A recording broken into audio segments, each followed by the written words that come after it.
பறந்து காக்கிற பட்சிகளைப் போல சேனைகளின் கர்த்தர் எருசலேமின் மேல் ஆதரவாக இருப்பார்.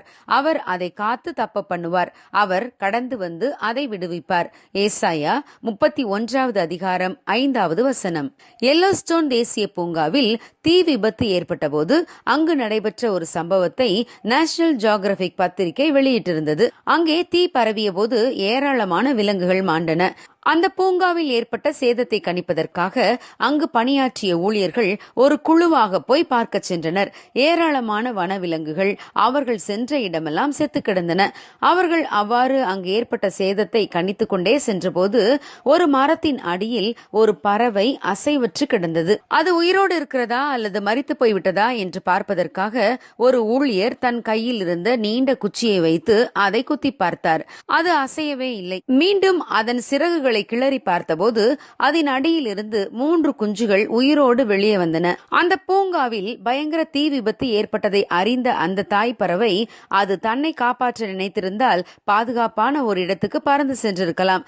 ஆனால் அது தன் குஞ்சுகளை மிக அதிகமாக நேசித்ததால் அவைகளை பாதுகாப்பான ஒரு மரத்தின் அடிப்பகுதிக்கு எடுத்து சென்று தன் சிறகுகளின் அடியில் புகையோ வெப்பமோ அவைகளை தாக்காதவாறு பத்திரமாக மூடி மறைத்து பாதுகாத்தது. ஆனால் அந்த தாய் பறவை புகையை சுவாசிக்க முடியாமல் மரித்து போனது. தான் மரிப்பது உறுதி என்று தெரிந்திருந்தும் அது தன் இடத்தை விட்டு அசையவே இல்லை. புகையும் வெப்பமும் தன் குஞ்சுகளை தாக்காதவாறு தன் சிறகுகளின் அடியில் வைத்து அதை மறைத்து பாதுகாத்த வண்ணமாகவே அது மரித்து போனது.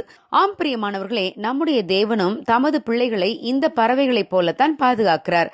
அவர் பறந்து காக்கிற பட்சிகளைப் போல நமக்கு ஆதரவாய் இருந்து நம்மை தப்புவிக்கிறார். நாம் அவருடையவர்களாய் இருக்கும்போது நாம் அக்கினியில் நடந்தாலும் வேகாதிருப்போம். அக்கினி ஜுவாலை நம் பேரில் பற்றாது. தேவன் நம்மை பாதுகாத்துக் கொள்வார். ஷாத்ராக், மேஷாக், ஆபேத்நேகோ என்ற 3 வாலிபர்களும் பாபிலோன் தேசத்தில் கர்த்தருக்காக வைராக்கியமாய் இருந்தார்கள். நேபுகாத்நேச்சார் நிறுத்திய பொற்சிலையை அவர்கள் வணங்க மறுத்ததால் அவர்கள் எரிகிற அக்கினி சூளைக்குள்ளே போடப்பட்டனர். அவர்களை உள்ளே போடும்போது சூளையை 7 மடங்கு முன்னிலும் அதிகமாக சூடாக்கும்படி ராஜா கட்டளையிட்டான். ஆனால் தேவன் ஷாத்ராக், மேஷாக், ஆபேத்நேகோவை பாதுகாத்தார்.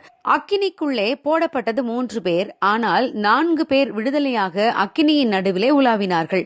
4ஆம் ஆளின் சாயல் தேவபுத்திரனுக்கு ஒப்பாயிருந்தது. அதை பார்த்த நேபுகாத்நேச்சார் அவர்கள் 3வரையும் வெளியே வரச் சொன்னான். அக்கினி அவர்கள் மேல் பலன் செய்யவும் இல்லை, அவர்கள் முடி கருகவும் இல்லை, அக்கினியின் மனம் கூட அவர்கள் மேல் வீசவில்லை.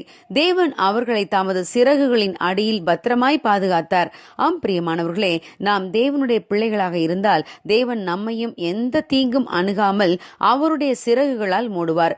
அவருடைய செட்டைகளின் கீழே நாம் அடைக்கலம் புகும்போது ஒரு தீங்கும் நம்மை சேதப்படுத்த முடியாது. ஆம், அவர் பறந்து காக்கிற பட்சிகளைப் போல சத்துருவின் கைக்கு நம்மை விலக்கி பாதுகாத்து நமக்கு ஆதரவாயிருப்பார். God bless you. Have a good day.